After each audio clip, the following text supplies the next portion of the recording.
6 মাস পর নিজের গ্রাম খুন্তিপুরে আসলাম। আমি শাহেদুল ইসলাম। দেশের বর্তমান সমস্যার কারণে আমাদের ইউনিভার্সিটি বন্ধ ঘোষণা করা হয়, মেসও বন্ধ হয়ে যায়, আত্মীয় স্বজন কেউ নেই ঢাকা শহরে, তাই বিকেলে ট্রেনেই উঠে পড়ি। রাত 1:20 ট্রেন খুন্তিপুরে এসে থামে। ট্রেন থেকে নেমে গ্রামের পথ ধরে হাঁটছি। বাড়িতে মা বাবা কাউকেই আমার আসার কথা বলিনি। তারা এমনিতেই আমার জন্য অনেক চিন্তা করছে। দীর্ঘদিন পরে গ্রামে আসা, গ্রামের শীতল বাতাস শরীরে রাখতেই প্রাণ যেন জুড়িয়ে গেল। কতদিন গ্রামের এই নীরব নিস্তব্ধ পরিবেশ দেখিনি।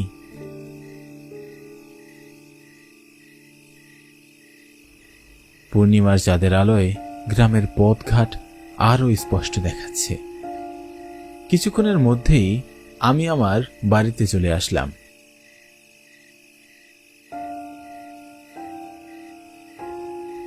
বাড়ির পাশের কলা বাগান দেখে মন জুড়িয়ে গেল। এই কলা বাগানে ছোটবেলায় অনেক খেলাধুলা করেছি। চাচাতো ভাই রাফির সাথে লুকোচুরি খেলেছি। সবই আজ স্মৃতি। রাফি এখন আর বেঁচে নেই। 6 মাস আগে সড়ক দুর্ঘটনায় মারা যায় রাফি। চাচাতো ভাই রাফির কথা মনে হতেই মনটা খারাপ হয়ে গেল। কলা গাছগুলোতে পাকা পাকা কলা ধরেছে, কিন্তু হঠাৎ বাগানের ভিতর সাদা পোশাক পরা কেউ একজন এপাশ থেকে ওপাশে চলে গেল। এত রাতে এই কলা বাগানের ভিতরে কি আছে? এগিয়ে গিয়ে দেখি।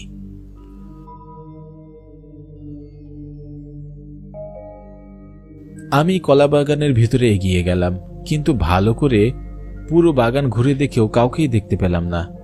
চাঁদের আলোতে আমি স্পষ্ট সাদা পোশাক পরা কাউকে দেখছি। গাছের আড়ালে লুকিয়ে আছে কিনা, কিন্তু না, কেউই নেই। তাহলে কি আমি ভুল দেখছি? হতে পারে। চোখের ভুল ভেবে আমি আমার বাড়ির সামনে এগোতে লাগলাম।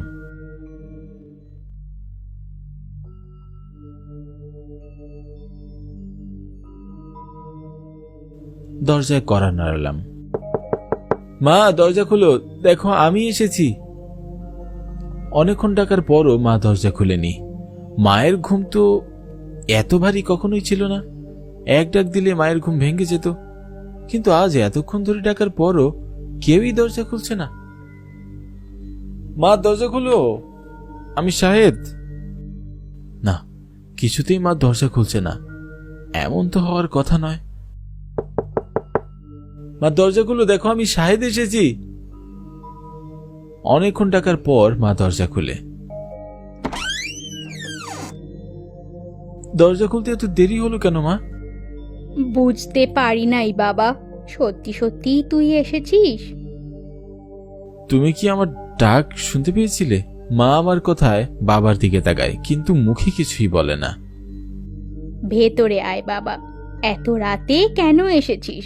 দিনের বেলায় আসতে পারতি। দেশের অবস্থা তো ভালো না, তাই বিকেলে ট্রেনে উঠেছি। হাত মুখ ধুয়ে নে।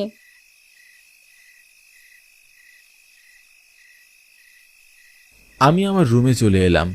আমার রুমের জানালা থেকে আমাদের বাড়ির পাশের কলা বাগান দেখা যায়। রুমে এসে জানালা দিয়ে আমি বাইরের বাগানের দিকে তাকিয়ে থাকলাম কিছুক্ষণ।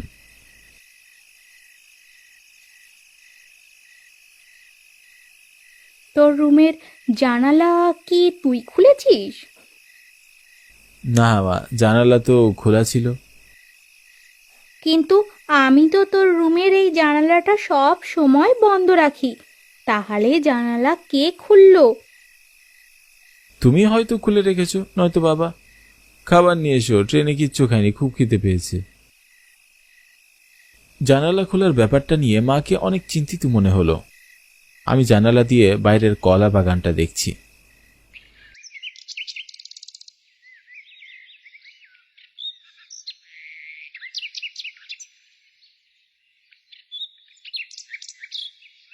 কি ব্যাপার মা, তুমি এখানে বসে আছো?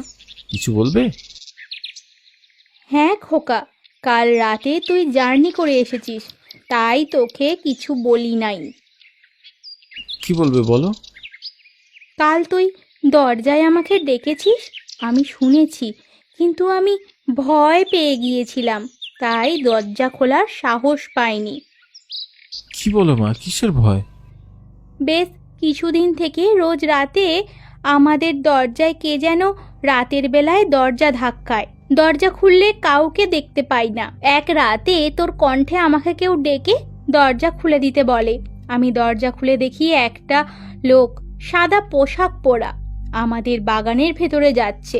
আমি তার পিছনে পিছনে যাই, কিন্তু বাগানে গিয়ে আর তাকে দেখতে পাই না। এমন রোজ রাতেই ঘটে। কলা বাগানে অদ্ভুত সব আওয়াজ আসে, কান্নার শব্দ শোনা যায়। এসব সত্য মা?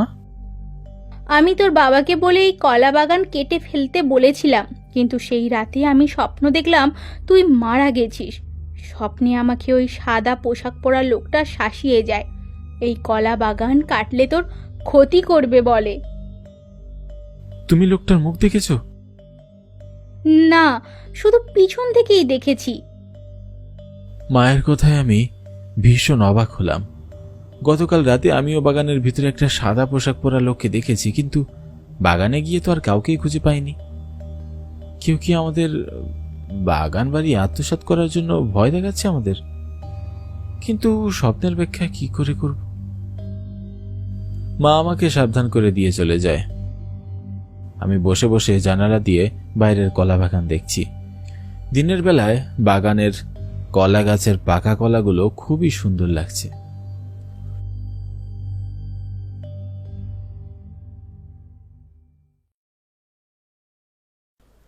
রাতে খাওয়া দাওয়া করার পর আমি আমার রুমের জানালা বন্ধ করে শুয়ে পড়ি।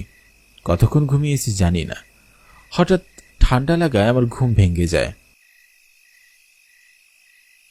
আমি চোখ মেলে তাকাই, ফ্যান অফ। রুমে তাহলে এত ঠান্ডা লাগছে কেন? জানালার দিকে তাকাতেই দেখি রুমের জানালা খোলা। ভীষণ ভয়ে আমার বুকটা লাফিয়ে ওঠে। আমার স্পষ্ট মনে আছে আমি ঘুমানোর আগে জানালা লাগিয়ে ঘুমিয়েছি। তাহলে আমার রুমের জানালাটা খুলল কে? আমি ভয়ে ভয়ে জানালার কাছে গিয়ে কলা বাগানের দিকে তাকাই। কেন যেন খুব ভয় হতে লাগলো। জানালা বন্ধ করে আমি আবারও খাটের কাছে এসে শুয়ে পড়লাম।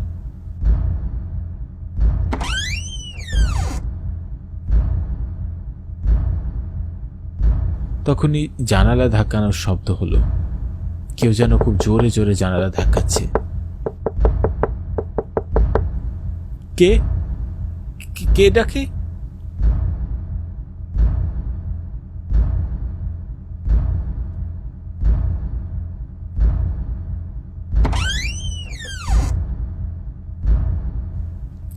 জানালা খুলে আমি কাউকেই দেখতে পেলাম না। জানালা বন্ধ করে দাঁড়িয়ে থাকি।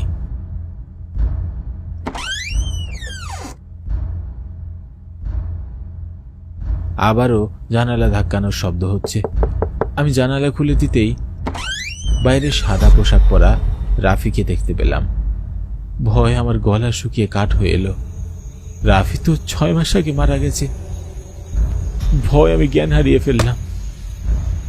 তারপর আর কিছু মনে নেই।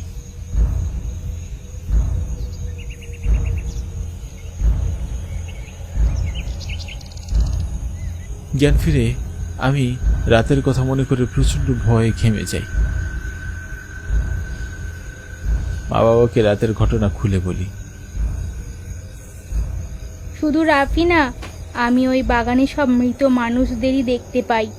তোর দাদা দাদি যারা বহু আগেই মারা গেছে, তাদের আমি ওই কলা বাগানে হাঁটাহাঁটি করতে দেখি। মাঝে মাঝেই এদের আত্মা আমার দরজার সামনে এসে আমাকে ডাকতে থাকে। তোমরা কেন এখনো এই কলা বাগান কেটে ফেলছো না? কলা বাগান কাটার কথা বললেই আমাদের স্বপ্নে এই সকল মৃত আত্মারা এসে শাসিয়ে যায়। মায়ের কথায় আমি চিন্তায় পড়ে যাই। মনে মনে ঠিক করি আজ রাতে আমি কলা বাগানে যাব। এই আত্মারা আমাদের কাছে কি চায় তা জিজ্ঞাসা করব। যেই ভাবা সেই কাজ।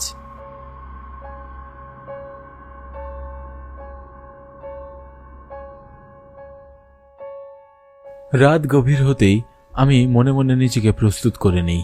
আমি অত বেশি সাহসী না, কিন্তু এর একটা বিহিত তো করতেই হবে। ইউনিভার্সিটি করলে আমি আবার শহরে চলে যাব, কিন্তু এই আত্মারা বাবা মাকে রোজ ভয় দেখাবে। তাই আজ রাতে এই আত্মাগুলোর কাছে আমার জানতে হবে তারা কি চায়। আমি দরজা খুলে কলা বাগানে চলে আসি।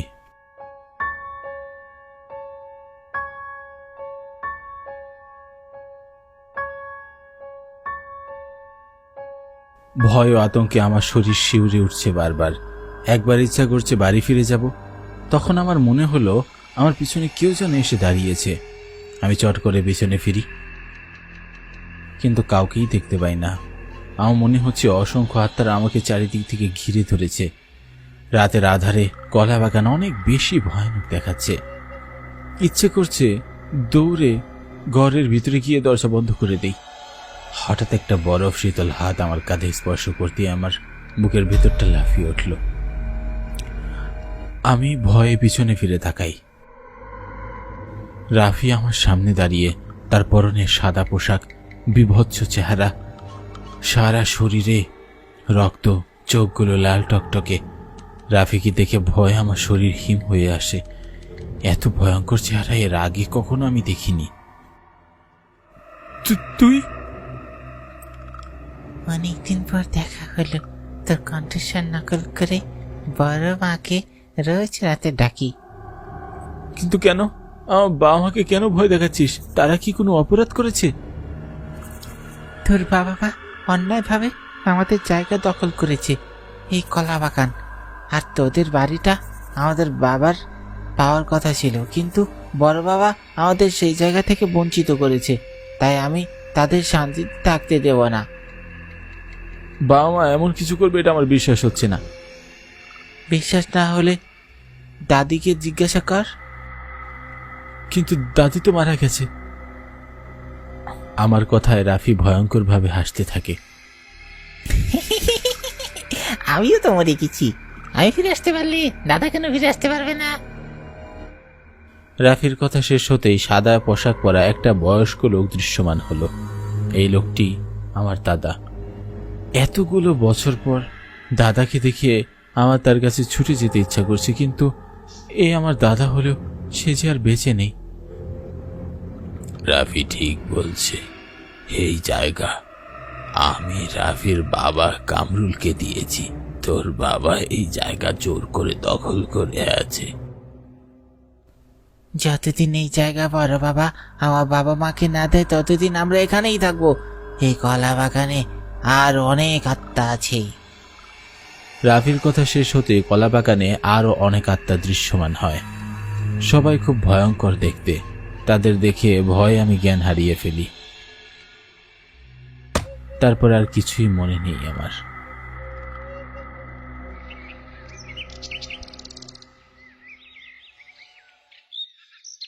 জ্ঞান ফিরতেই আমি নিজের ঘরে আবিষ্কার করি নিজেকে। বাবা মা উদ্বিগ্ন হয়ে দাঁড়িয়ে আছে। আমি তাদের রাতের ঘটনা খুলে বলি। হ্যাঁ, রাফির আত্মা সব সত্যি বলছে। আমাদের উচিত এই বাড়ি ছেড়ে দেওয়া। এই জায়গাটা আর কলা বাগানটা তোর চাচার পাওয়ার কথা, কিন্তু আমি তাকে দিইনি। কাল আমি তাদের ডেকে এই জায়গা বুঝিয়ে দেব। অনেক বছর তাদের সাথে অনেক অন্যায় করে ফেলেছি আমি। বাবা তার নিজের ভুল বুঝতে পারে। প্রচন্ড ভয়ে আমার জ্বর চলে আসে। সুস্থ হলেই আমি শহরে ফিরে যাই। সেদিনের পর থেকে কলা বাগানে আর কোনো অস্বাভাবিক ঘটনা ঘটেনি।